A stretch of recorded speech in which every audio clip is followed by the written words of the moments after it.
Landing a gig on Toptal means your resume is your magic ticket to a world of high-paying freelance opportunities. Step 1. Let's talk formatting. Name for a clean, professional one-page resume. While it can potentially extend to 2 pages if necessary, use a clear and readable font like Arial or Helvetica, and pay attention to your margins and spacing for a visually appealing layout. Avoid flashy colors and excessive graphics that might distract from your core message. Step 2. Crafting a compelling summary or profile section. This is your elevator pitch.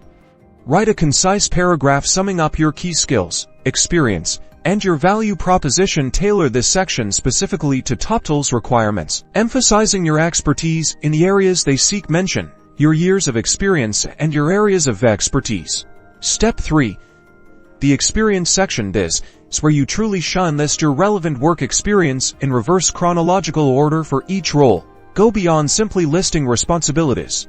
Use the STAR method: situation, task, action, result to describe your contributions and achievements. Back up all assertions in this section with quantifiable results, for example, by stating how many projects you have done or how much money you have generated. Step 4. Showcasing your skills. Create a dedicated skills section. List both your hard skills, programming languages, software, etc., and soft skills, communication, problem solving, etc., that are relevant to Toptal's needs. Group your skills logically into categories, and consider including a brief proficiency level for each skill. If you have relevant certifications or training, list those as well. Step 5. Optimization and tailoring. The key to a successful Toptal application is tailoring. Review your resume with the Toptal's values and the specific skills are looking for. Make any adjustments to highlight those skills. This demonstrates a willingness to use your skills when you apply to Toptal. Before submitting, proofread meticulously to eliminate any errors and ensure the formatting is consistent.